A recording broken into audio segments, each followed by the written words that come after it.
বিয়ের আগে যখন মা পিঠে বানাতো, কি হয়েছে বাবা, যখন এই না ঢুকাও, গাড়ি ঢুকাও, যখন মা পিঠে বানাতো মুখ ঝাড়ি দিতাম, খাবো না, ভাল লাগে না পিঠে। আর বিয়ের পরে বিশেষ করে পিঠে তো নিজে বানাতে পারি না, ফার্স্ট কথা এটা। আর এখন আমার কাকি শাশুড়ি টাশুড়ি পিঠে বানায়, দেয়, ঠিক আছে, তো এখন যে এত তৃপ্তি করে খাই, জাস্ট এসব কথা বলা যাবে না কাউকে, মানে খুব তৃপ্তি করে খাই এখন পিঠা।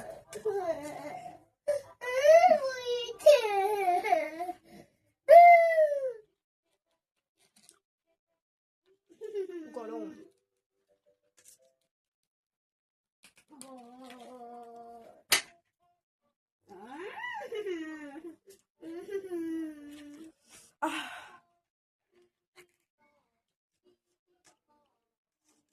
যেসব মেয়েরা এখন মায়ের কাছে আছো, পিঠে বানিয়ে দিচ্ছে, বলছো খাবো না, খাও, কিন্তু সময় শেষ হয়ে যাচ্ছে, এরপরে আর খেতে পারবে না। শ্বশুরবাড়ির লোক সবসময় ভালো হয় না।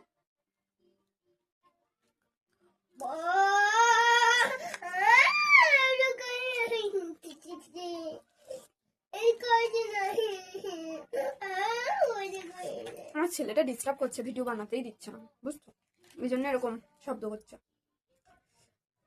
ওর কোনো কিছুতে একটা প্রবলেম হলে হয় মাথাটা খারাপ করে দিবে।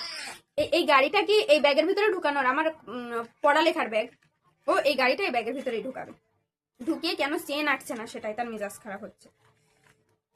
না ওকে, ওই তো গাড়ি দিয়ে দিছি, রাখছি গো, একটু সাবস্ক্রাইব করে দিও।